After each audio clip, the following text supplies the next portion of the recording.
12절부터 17절 한 절씩 교독합니다. 자녀들아, 내가 너희에게 쓰는 것은 너희 죄가 그의 이름으로 말미암아 사함을 받았음이요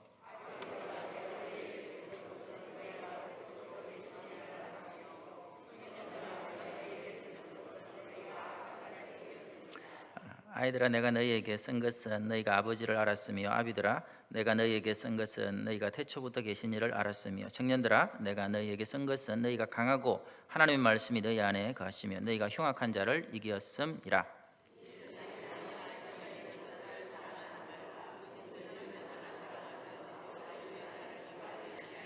16절, 17절 같이 읽습니다. 시작. 이는 세상에 있는 모든 것이 육신의 정욕과 안목의 정욕과 이생의 자랑이니 다 아버지께로부터 온 것이 아니요 세상으로부터 온 것이라. 이 세상도 그 정욕도 지나가되 오직 하나님의 뜻을 행하는 자는 영원히 거하느니라. 아멘.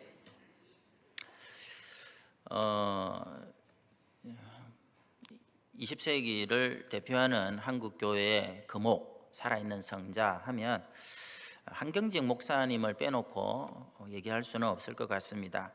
그런데 이분이 그렇게 영향력 있게 아름답게 목회할 수 있었던 것은 지혜로운 말을 쓰시며 사랑을 표현한 분으로 또한 알려져 있기 때문입니다.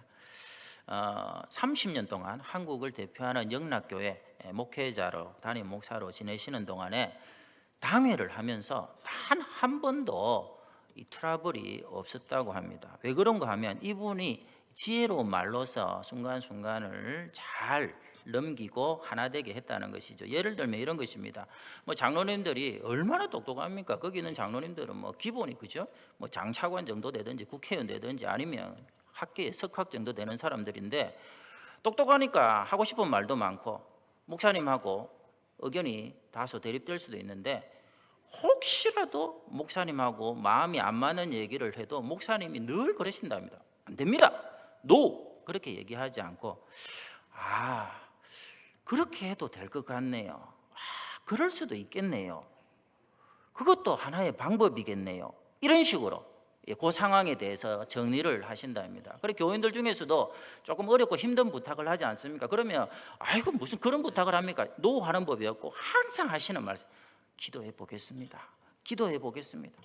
그래가 20년째 기도만 하는 그런 부탁도 굉장히 많았다고 합니다. 기도하자는데 멱살 잡고 싸울 겁니까? 어찌할 거예요 목사님하고. 그렇게 해서 교회를 아름답게 이제 목회를 했다.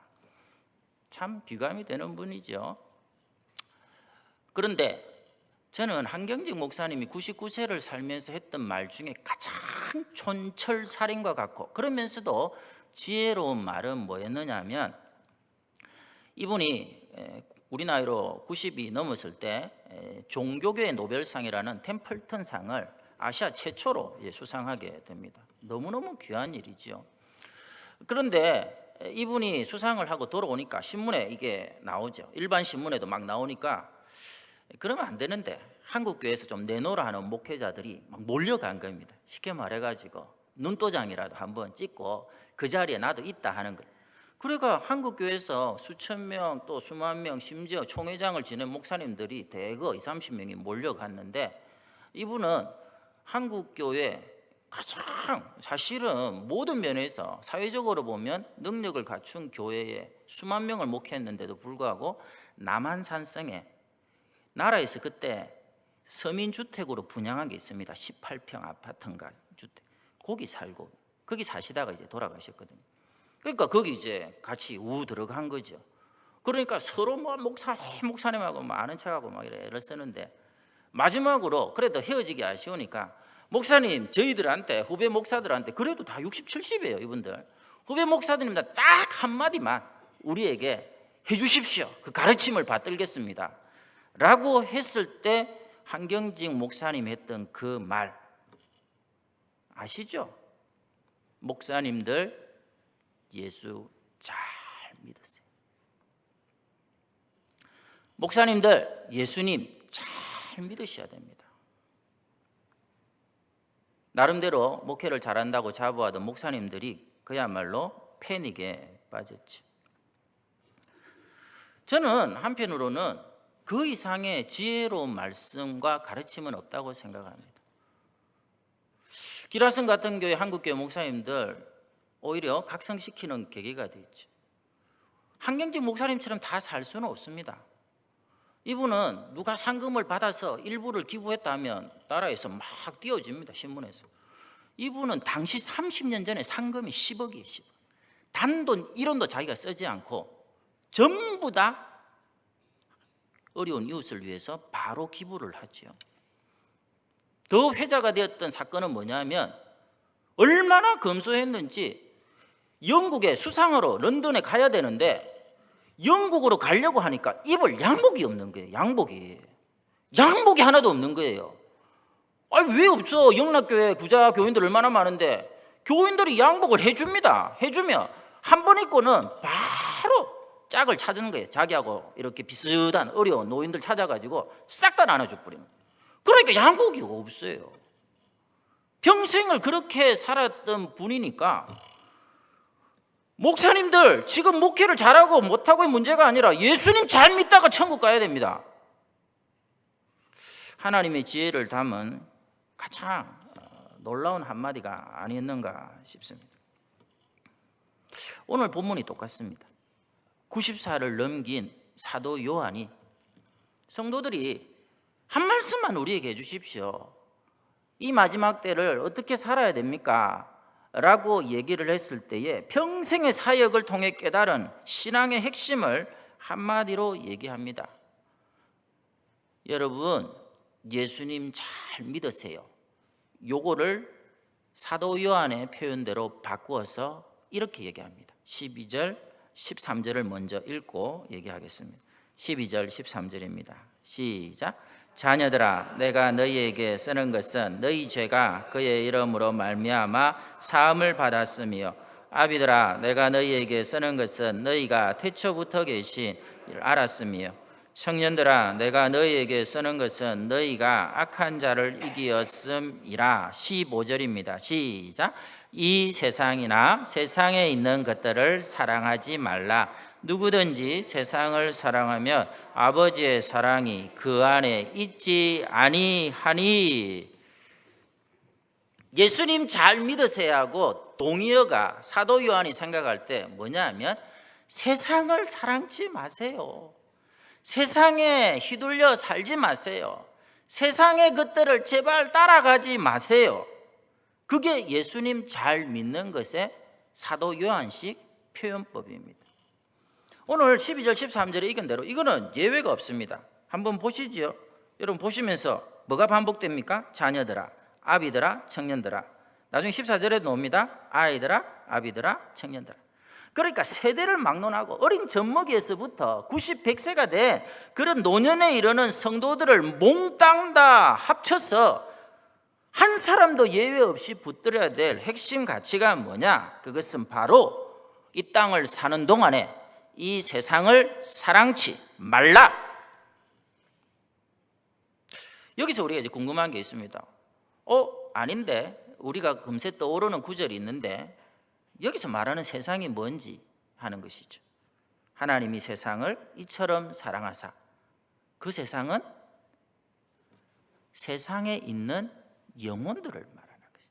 사람들을 말하는 것이죠. 그 세상이 아니지. 이걸 사랑해야 됩니다. 여러분이 주변에 있는 직장의 동료들, 이웃들, 가족들 사랑의 대상이죠. 근데 오늘 본문에서의 세상은 그런 의미가 아니고 세상 사람들의 죄성으로 만들어 놓은 산물이 있습니다. 높아지려는 인생관, 가치관, 성공지상주의에 그런 몰두하는 사람들의 사고방식, 삶의 방식, 시스템, 이 모든 것을 뜻하는 것이죠. 그러니까 세상을 사랑치 말라는 말씀은 바로 이 세상의 가치관을 얻기 위해서 몸부림치고 그렇게 아둥바둥 살지 말라는 뜻이죠. 사람들의 삶을 보면 어떻습니까? 성경에 한결같이 이 얘기를 하거든요. 그런데도 성도들조차도 세상에게 많이 끌립니다. 그냥 좋아 보이거든요. 우리가 사는 세상이 너무너무 살기 좋아졌다 하는데 저는 문제가 있다고 봅니다. 얼마나 세상이 똑똑해졌는지 몰라요. 우리 어르신들 뭐 혹시 그 가운데 그런 분이 있었다 해도 용서하시오. 예전에 어르신들 제가 그걸 모르는 분 많았어요. 정말이에요. 저희 동네도 그걸 모르는 할머니들 많았습니다. 그러면 편지가 오잖아요, 자녀들한테서. 그럼 저보고 읽어달래요. 저는 이상하죠. 할머니 글도 모르나 이러면서, 그러면서 읽어주면 막 감격하고 듣는 할머니들 많았습니다. 그런데 요즘은 글을 아는 거는 이건 아무것도 아니고요. 우리 연세 드신 분들 자녀들이 잘난 체 한다고 영어로 편지 쓰지요. 걱정할 거 하나도 없어요. 컴퓨터만 딱 켜면 쫙 스캔해가지고 그 자리에서 한글로 쫙 번역해 이러죠. 걱정할 건 없어요. 김민배 목사님이 저를 골탕 먹이려고 박사과정 들어가면서 저보고 영어로 추천서를 써달라 하더라고요. 제가 밤새도록 골탕 미치는 줄 알았어요. 누구 죽일 일 있나. 아니 전북에 와서 영어 다 까먹었는데 맨날 70, 80 우리 권사님들하고 다니면서 제가 영어 쓸 일이 뭐가 있습니까? 20년 동안. 영어로 써라. 그러면서 제가 고민할 걸 김미애 목사님이 아시고 맨 밑에다가 추신을 달았더라고요. 목사님 구글 번역기를 쓰세요. 이렇게. 저는 놀랐습니다. 한글로 쫙 추천서를 써놓고 단추 하나 딱 눌렀더만요, 조사까지 그대로 바로 해석을 영어로 싹 옮겨주는 거예요. 조사를 하나 바꾸잖아요. 예를 들어서 누구누구는 사람이 아니다, 아니면 누구누구는 사람도 아니다. 조금 다르죠. 뒤에가 살진 못된 놈입니다. 이런 식으로 만약에 얘기하면 누구누구는 사람이 아니다 해서 사람도 아니다 하면 이 A4지 용지 전체 문장을 싹 바꿔버립니다. 그 뉘앙스에 맞게. 그 정도로 번역이 돼요. 얼마나 똑똑한지 모르겠어요. 오늘 집에 가서 궁금하면 한번 해보세요. 근데 요즘은 컴퓨터도 필요 없죠? 손 안에 있습니다. 손 안에, 스마트폰에. 너무 똑똑해요. 제가 늘 얘기하죠. 예전에는 제 같은 사람을 위해서 하나님 만드신 게 지금 많거든요. 길을 모릅니다. 내일 예를 들어 가지고 대구에 갈 때, 예전에 제가 신방 다닐 때 우리 집사님하고 이렇게 가면요, 반드시 거쳐야 되는 코스가 있습니다. 그 일단 근처로 가잖아요. 그럼 일단 제가 딱 차문을 열고 지나가는 사람한테 보소 이렇게 해야 되는 겁니다. 보소 여기가 어딥니까 하고 이런 주소를 보여줍니다. 이거 반드시 한 대여섯 번 해야 목적지에 도착해요. 요즘은 이거 두드리지도 않습니다. 우리 집 하면 차 1번 2번 그러면 저희 아파트 주차장까지 그대로. 얼마나 말도 이쁘게 경로를 이탈했습니다 이러는데, 알았다 이놈아 이라고 하는데 이놈이 아니더라고. 하여튼 좌우지간에 도착했다 하면서 땡 소리로 끝을 내는데 놀라워라. 참 감탄을 하지. 진짜 제가 어제 석 달 만에 작은 녀석 갔다 면회를 갔다 왔는데 제가 깜짝 놀랐습니다. 이건 용서하고 들으세요. 제가 차를 이제 11년 만에 교회에서 바꿔줬지 않습니까? 여러분이 생각하는 것처럼 완전히 고급 차량은 아닙니다. 근데 요즘은 중형차만 이상돼도 별의별 기능이 다 있어요. 제가 운전을 30년 했습니다. 운전을 나름대로 잘하는데 저는 30년 만에 어제 같은 날씨는 처음 봤습니다. 이게 포항에서 넘어오는 산을 넘어오는데 100mm가 쏟아붓는 거죠, 한겨울에. 그러니까 저도 장마철에 태풍에도 고속도로를 운전해 봤는데 야간이고 아무것도 안 보입니다. 정말 아무것도 아닙니다. 이거 돌아가는 게 이게 거의 이게 돌아가는 겁니다. 우샤인 볼트처럼 막 빨리 돌아가는데 그래도 아무것도 안 보이는 거죠. 잘못하면 저하고 집사람하고 어제 같이 괜히 따라갔던 창현이하고 일가족 몰살하겠더라고. 이래가지고 차들도 자기들이 알아서 긴다고 이 고속도로를 안 나와요. 저희만 달리는 것 같더라. 희한합니다. 저희 집사람이 자기가, 저는 이 안에 있는 이 차를 마음에서 몰아내기 위해서 요즘은 안 본다 했지요. 그걸 죽으라고 묵상하는 집사람이 여보 크루즈 기능이 있어요 이렇게 얘기하더라고요. 그게 뭔지 아나? 그래가 크루즈 기능인가 하는 거를 이렇게 딱 썼더니, 이거 죄송합니다. 이 제가 분명히 얘기합니다. 여러분이 생각하는 좋은 차가 아닙니다. 그 정도 좋은 차가 아닙니다. 100km 정속에다가 그 비가 오는데 제가 핸들 그리고 발을 다 뗍니다. 자기가 차선을 따라서 앞뒤 거리가 좁아지면 스스로 속도를 줄이고, 옆에 누가 붙으면 경고 울려서 제가 핸들을 꺾어도 못 돌아가게 자기가 직선 코스로 주행을 하고.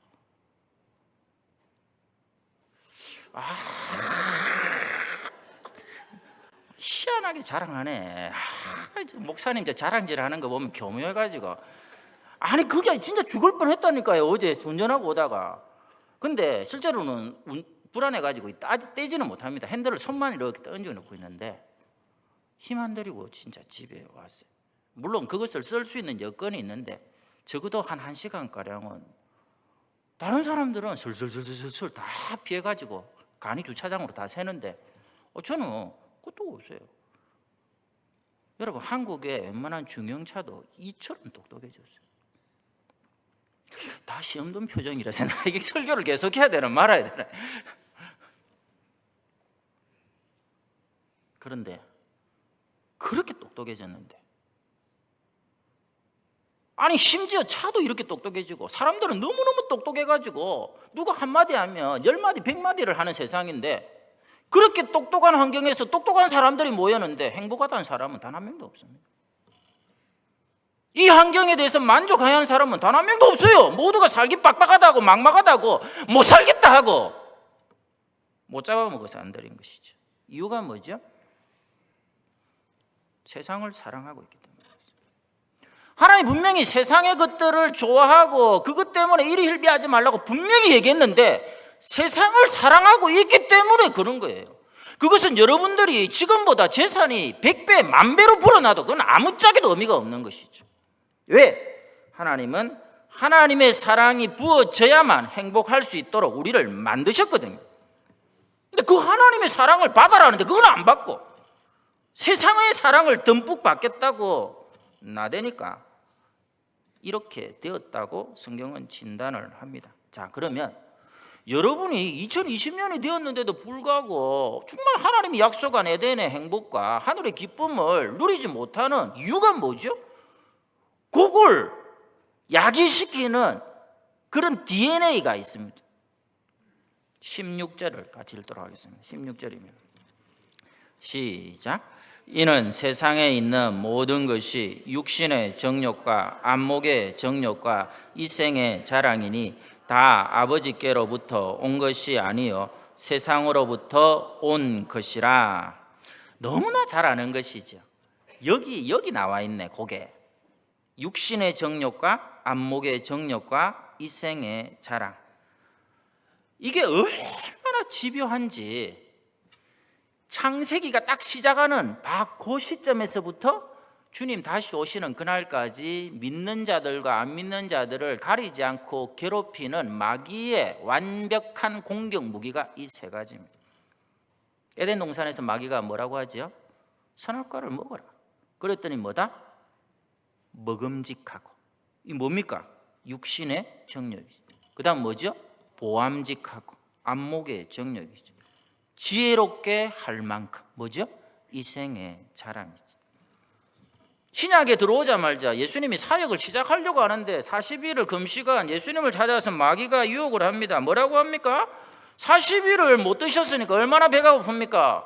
당신 할 수 있지 않느냐? 하나님의 아들이니까 돌로 떡을 만들어서 실컷 배부르게 먹어라. 뭡니까? 육신의 정욕이죠. 성전 꼭대기에 올라가라. 사람들이 우리를 보는데 거기서 딱 점핑을 하면 천사들이 받들어줄 때 얼마나 뽀대가 나고 사람들이 우리를 보느냐. 안목의 정욕이죠. 나한테 한번 절해라. 내가 공성권세 잡은 자라고 하나님이 아예 나한테 그거 타이틀을 줬는데 그거 니한테 다 줄게. 절만 한번 해라. 권세 다 주겠다. 이 생의 자랑이죠. 분명한 것은 주님 다시 오실 그때까지 마귀는 성도들과 심지어 안 믿는 사람들은 말할 것도 없고 이 육신의 정욕, 안목의 정욕, 이생의 자랑을 방법으로 사용해서 집요하게 공격할 것입니다. 그래서 사도 바울이 했던 얘기가 그 정욕과 탐심을 십자가에 날마다 못 박는 것 말고는 승리할 방법은 존재하지 않는다 외쳤죠. 오랜만에 어머니에게 갔더니 어머니가 3달 만에 드디어 지난주에 자기 교회 갔어요. 드디어 물론 부축받아서 갔지만 그래도 자기 발로 3달 만에, 여러분 50년을 새벽기도를 안 빠지는 분이 3달 만에 교회 가니까 얼마나 몸도 근질근질하고 기대가 이렇게 컸겠습니까? 그러니까 아니나 다를까 갔다 오셔가지고 아파가지고 힘들 때 표정하고는 완전히 딴판이에요. 싱글싱글 웃고 계시더라고요. 좋았는갑다. 그래서 제가 어머니 3달 만에 교회 가니까 뭐가 좋습니까? 이랬더니 그 끼리 있어요. 저희 어머니도 제일 친한 권사님들이 있거든. 전부 80 몇 살 된 권사님들 몇 살. 아휴, 유권사, 뭐 김권사, 임권사, 반갑더라. 그리고 오랜만에 이제 어머니가 오시니까 또 성도들 중에서 반갑다고 막 권사님 오셨냐면서 막 그러는 분들이 있었어요. 너무너무 보고 싶다. 그리고 함께 50년 신앙생활했던 그 교회 성도들하고 예배하니까 너무너무 좋고. 그런데 이 모든 것보다 더 좋은 일이 하나 있었다 하더라고요. 뭐가 그리 좋은 일이 있어요? 이거보다 더 좋은 게 있으면 안 되는데 사실은. 예배 마치고 딱 밖에 나갈 때에 저는 우리 성도들 중에서도 누구하고만 악수한다? 남자하고만 저는 악수하거든요. 그런데 이 담임 목사님이 어머 이경수 권사님 오셨어요 이러더만은 세상에 성도들이 있는 데서 엄마를 팍 껴안아버린 거죠. 어머니는 그냥 와락 껴안았다 하더라고. 권사님 오셨어요. 그러니까 저희 어머니가 속으로는 엄마야 이렇게 생각을 하면서도 잠시 이렇게 목사님이 딱 품에 안겨 있으니까 굉장히 너무너무 이상하게 행복하더라. 그게 지금도 이제 안가가 입술에 이렇게 미소로 남아 있는 거지. 그러면서 저보고 하는 말이 목사야 니도 좀 그래 봐라. 제가 어머님 말씀을 듣고 어머니 제가 모든 걸 순종해도 그거는 못합니다. 저는 안 됩니다. 왜? 그 목사님은 일단은 60이 넘었고 어머니는 80 중반이고 거기다가 가장 중요한 결정적인 게 뭐랬습니까? 그 목사님은 서울 사람이에요. 서울 사람. 임지식 때 정두영 목사님 그 서울 사람이거든요. 저보고 뭘 안 합니까? 왜 권사 은퇴식 하는데 그냥 꽃다발 주고 내려가라 하느냐고 악수도 하고 이랬는데 이분은 자기는 권사 은퇴식 무조건 이 딱 강단에 올라오면 꽃다발 주기 전에 다 권사님들 한 번씩 안아주고 그러면서 저보고 그래 하라고 시켰거든요. 난 안 한다. 절대로 안 한다. 나는 당신은 서울 사람이고 나는 부산 사람이고. 저희 어머니도 해봐라 하던데. 근데 어머니가 자꾸 그러고 또 정두영 목사님 그러니까 이것도 무슨 계신가 싶어가지고 언젠가 하긴 할 겁니다. 하기는 할 건데. 근데 제가 생각해도 아무리 빨라도 결국은 천국에서 하게 안 되겠나. 천국에서 만나서 뭐 포옹하고 이렇게 안 되겠나 말이에요.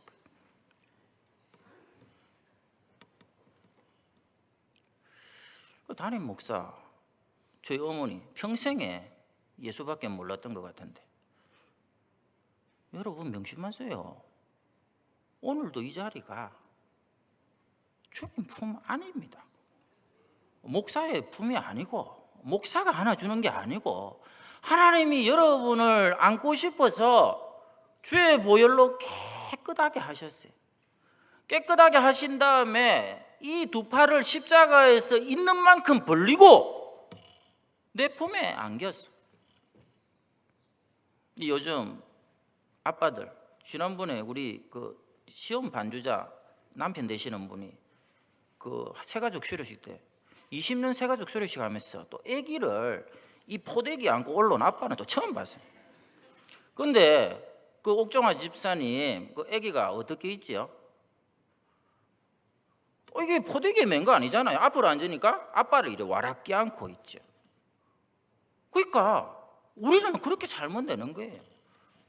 뒤는 볼 거 없습니다. 세상은 세상 쳐다볼 거 없고 하나님 품에 딱 아빠의 품에 안겨 있으면 알아서 하나님께서 아버지가 그 아이를 위해서 행하는 것처럼 친히 책임지고 이끌어 가시고 은혜를 더하시고 필요한 것들을 공급하시고. 여러분, 구약 성경을 보면서 깨달아야 되는 게 다른 게 아니죠. 이스라엘 백성들이 40년 동안 광야에서 살아남았다는 게, 그게 보여주는 게 뭡니까? 광야는 아무것도 없어요. 물도 없습니다. 양식도 없습니다. 여러분이 좋아하는 마트 없습니다. 이 마트 없어요. 저 마트 없어요. 아무것도 없어요. 근데 거기서 살아남은 게 뭐죠? 하나님만 있으면 된다는 걸 확실히 보여줬잖아요. 하나님만 있으면 된다는 거를. 하나님만 있으니까 구름 기둥, 불 기둥이 앞으로 뒤로, 그리고 위에서부터 하늘을 뚫고 만나와 메추라기를 하나님이 직접 공급하시니까 40년이 지나도록 옷이 헤어지지 않고 신발이 닳지 않고 가는 데마다 반석에서 샘물이 터지고. 그 광야 40년을 빗대어서 광야에서 예수님이 40일을 금식하고 나타났을 때에 마귀가 와서 했던 것도 똑같습니다. 예수님이 보여주신 결론은 뭐죠? 하나님만 있으면 된다. 마귀는 떡이 있어야 된다, 돈이 있어야 된다, 그렇게 얘기합니다. 여러분을 찾아와서 하나님 뭐라고 하죠? 하나님 말씀만 있으면 된다. 사람들은 꼭대기까지 높아져서 사람들이 우러러보는 위치까지 올라가야 된다고 얘기를 합니다. 그런데 하나님께서 살아계시는 게 중요하지, 그 왜 하나님을 시험하려고 하느냐? 하나님만 살아계시면 된다. 절을 하라고 얘기를 합니다. 세상을 숭배하고 세상의 가치를 쫓아가라고 얘기합니다.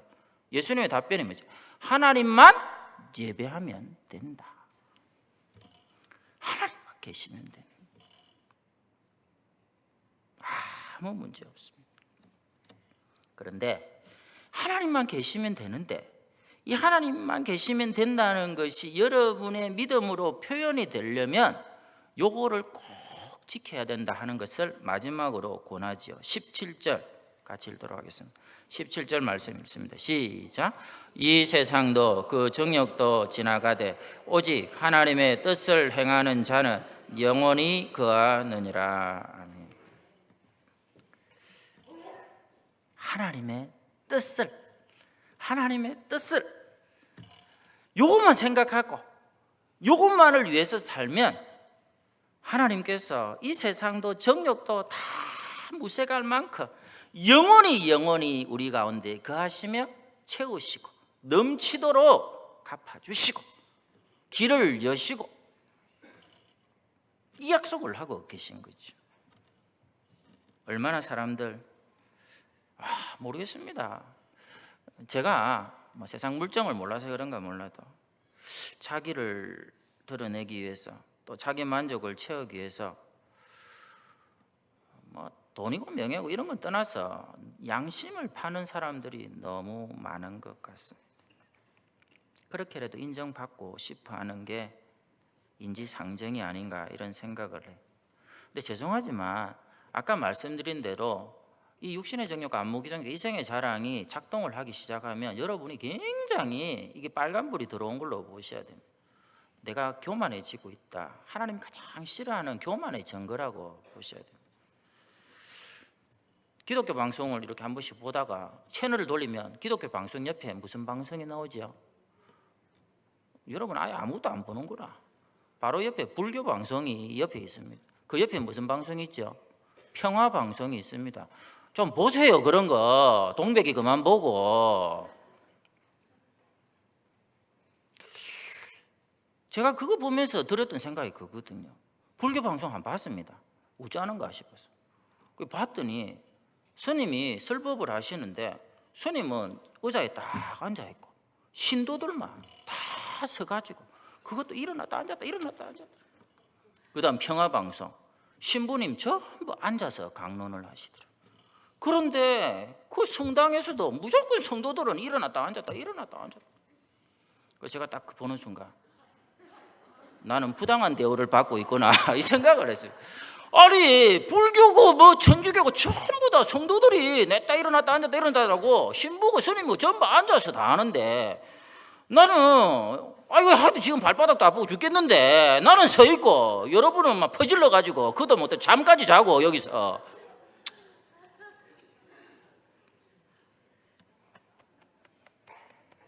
제 안에 교만이 싹 트고 있다.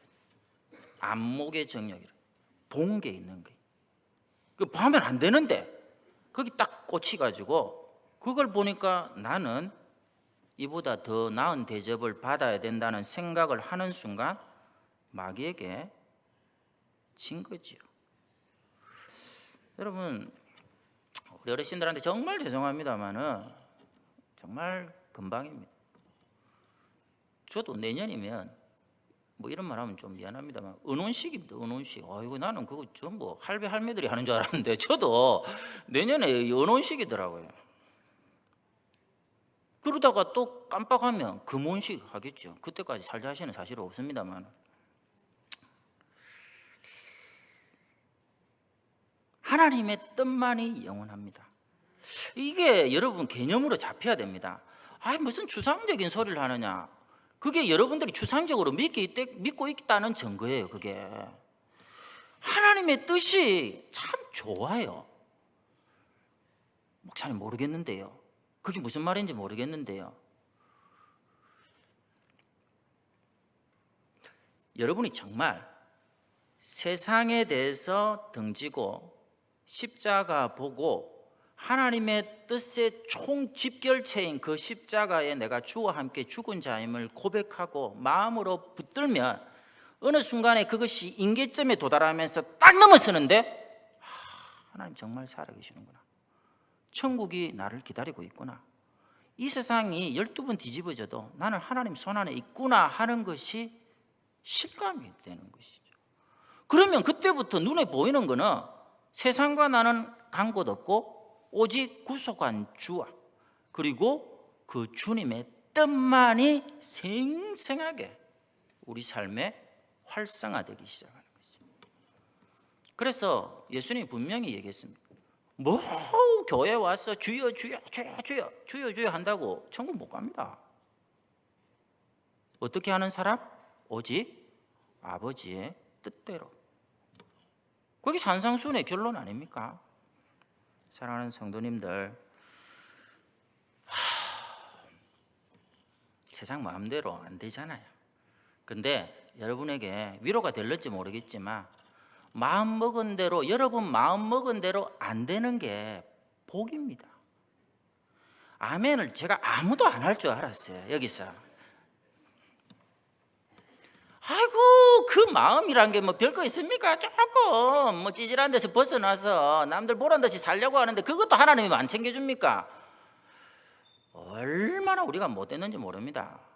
우리의 약함과 악함과 못됨의 속성을 가지고 여러분 마음먹은 대로 되면 이 자리에 예배 드릴 사람 단 한 명도 없습니다. 그거를 하나님이 아시고 어떻게 하든지 이 땅에서도 하나님과의 관계 속에서 그리고 하여튼 이 세상에서 좋다는 것과 비교되지 않는 그 좋은 천국을 예비하고 있다 하는 것을 깨닫고 그거를 소망하면서 두 가지만 하세요. 이 세상에 대해서는 딱 등지고 내게 주어진 삶의 영역에 하나님의 뜻이 뭐지? 이것만 생각하고 그리고 날마다 자기 전에 또 일어나서 첫 번째 생각은 주님이 기다리는 천국을 그리워하고 그게 본향을 향하는 나그네의 삶 아닙니까? 그러는 가운데 하나님이 주시는 건 어쩔 수 없이 받아야 되죠. 지난주 공동회의 안 왔죠 여러분? 그리 오라 했는데도 하여튼 사람 말을 막 뭐같이 알아가지고 그 여러분 없어가지고 뭐 있는 사람들하고 해치웠습니다. 원래 예산 8억인데 8억 5천으로 지금 바꿨어요. 알아서 하세요. 5천만 원. 그런데 중요한 거는 여러분 생각에 목사님이 우리 보고 뭐 국세청처럼 돈 내라고 하네. 그렇게 생각하면 여러분 손해라니까요. 목사는 그러면 뭐 헌신 안 하나? 아니 저는 제가 아까 차 이야기했지만 제 차 때문에 그거 마음에서 빼낸다고 속죄제를 하나님 앞에 드렸다 했잖아요. 그래서 속죄제는 제사장이 뭐 바쳐야 된다? 소 한 마리 바쳐야 돼. 그래서 제가 한우 소 한 마리가 바쳤다고 얘기했잖아요. 이것도 자랑이네. 가만 보여. 하여튼 뭐 어찌됐든 간에. 근데 8억 5천 해놓으니까 제가 오늘 후회하고 있어요. 여러분 없을 때 그냥 한 10억으로 해치워버리는 건데. 아니 진짜 공동회의 끝나고 그날 저녁에 우리 재정분양 결산 보고했는데 지난주 첫째 주, 지난해 1월 첫째 주보다 1,000만 원이 더 나왔어요. 우리 교회는 신년감사에 봉투도 안 돌립니다. 제가 불러주는 것도 이번에 괜히 했어. 안 불러주는데. 그런데 신년감사만 뭐 700인가 800인가 따로 나왔어요.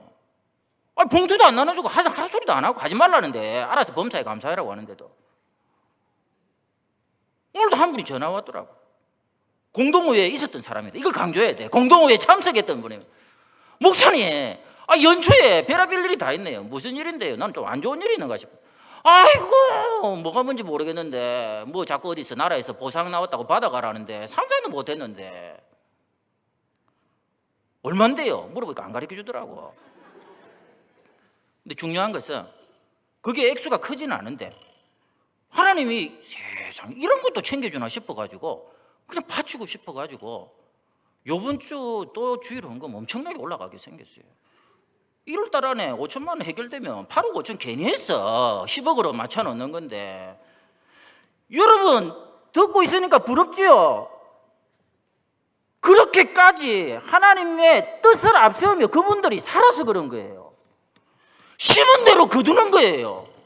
물질에 대해서 손을 모으지 않고 희생하는 마음으로 바쳤기 때문에 하나님의 기억력이 출동같아가지고 하나도 잊지 않고 계시다가 생각지도 못했던 우리의 기억 속에는 없는데 하나님이 끄집어가지고 그거를 끄집어내가 안 되면 우리나라 정부에다가 머리에 있는 사람 뒤통수를 쳐서 생각해봐라. 저기 땅 있지 않느냐고 보상해 주라고. 알아서 하세요. 심는 대로 거두는 겁니다. 여러분 헌신하면 하나님께서 100세까지 내 육신을 심으면 그 몸뚱아리 건강하게 하셔서 100세도 살게 하시겠죠. 물질에 대해서 인색하지 않고 하나님의 뜻입니다. 목사 배불리라는 소리가 절대로 아니란 말입니다. 하나님의 뜻을 앞세워서 살면 하나님께서 정말 기억력이 대단하십니다. 그걸 좀 맛을 보면서 살라고 여러분 교회가 있는 것이고 그래서 간증이 존재하는 것이죠. 부탁드립니다. 세상을 사랑치 말라. 예수님 이상으로 욕심내지 맙시다. 예수님 따라간다고 오늘 나왔잖아요. 예수님 어디 살았습니까? 머리 둘 곳이 없이 사셨어요. 그걸 요즘식으로 표현하면 노숙자로 사셨다. 식사할 겨를도 없이 사셨습니다. 바빠서 그러기도 하지만 끼니를 걱정할 정도로 가난하게 사시다 가셨습니다. 태어날 때부터 말밥통에서 태어나셨어요. 그리고 벌거벗겨 십자가에 달려 돌아가셨어요. 그러니까 예수님이 좀 늘 흙이 졌다는 거는 그 성경 본문에 보면 다 나옵니다. 모르세요? 예수님하고 제자들이 결혼식에 출동하면 포도주가 바닥이 나버려요. 성경은 모르네. 예수님이 언제 가장 신경질 냅니까? 무화과 나무에 열매가 없으면 그렇게 온유하신 분이 있는 성질 없는 성질 다 냅니다. 진짜 그렇게 해석하면 안 됩니다. 성경. 진짜 놀라운 것은 요즘 세상 돌아가는 걸 볼 때 우리 예수님이 보여주신 본임.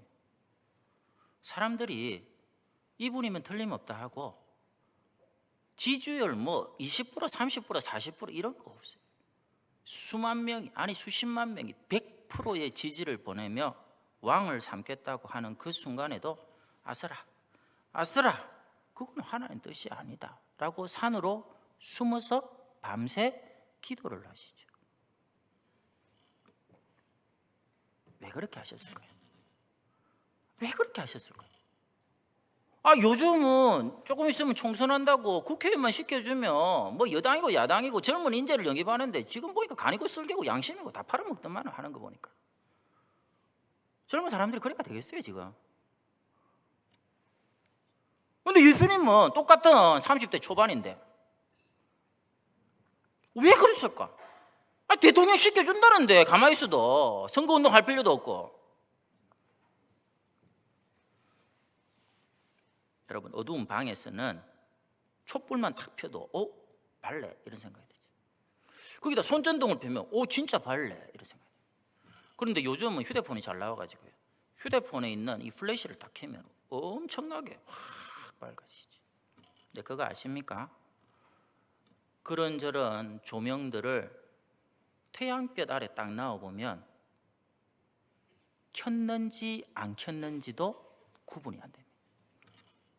째려보고 유심히 쳐다봐야 켰는지 안 켰는지 아무 차이가 없습니다. 촛불이고 손전등이고 플래시고 아무 짝에도 태양빛 아래서는 의미가 없잖아요. 예수님은 의의 태양,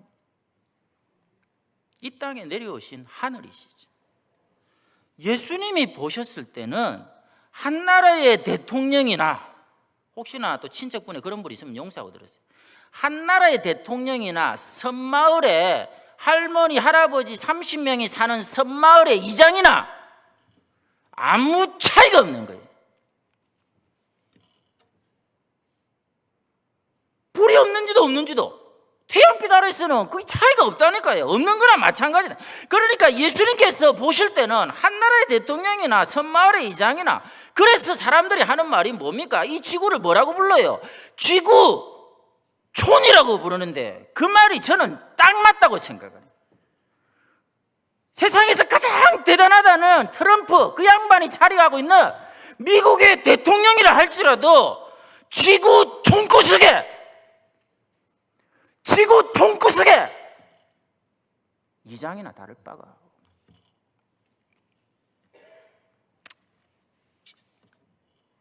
그러면서 밤을 새워 하신 기도는 나의 원대로, 나의 뜻대로 마옵시고 아버지의 뜻대로 되기를. 땀을 피같이 흘리며 십자가를 지고 가셨지요. 어떻게 여러분 더 이상 욕심내며 살려고 하십니까? 그래서 제가 우리 믿음의 선배들을 존경합니다. 진짜 어려운 가운데서도 헌신하면서 불렀던 그 찬양, 주님 뜻대로 살기로 했네, 세상 등지고 십자가 보네. 오늘 예배 가운데 결단하십시오. 이후로는 여러분들이 하나님이 당신의 독생자를 꼭 안고 계시는 그 십자가에 여러분 자신과 마음을 드리기만 하면 이후의 삶에 대해서는, 아까 얘기했잖아요. 정초부터 이게 무슨 일입니까 목사님 하고 저한테 전화하실 분들이, 이 설교가 이상하게 끝나는데 이러면 안 되는데 하나님 필요하면 주신다 이 말이에요. 그것도 하나님 생각 속에 있으면 아무 문제될 게 없는 삶. 그럼에도 내 삶에는 나의 사지백체를 통해서 하나님의 뜻이 이 땅 가운데 펼쳐지는 인생. 우리가 주 앞에 섰을 때 제가 마지막으로 약속드립니다. 천국에서는 제가 다 안아드리겠습니다. 다 안아드리겠습니다. 저 무뚝뚝한 뭉디 같은 목사가 설마 그러겠나? 천국 가면 하나님이 감정을 서울 사람으로 딱 바꿔가지고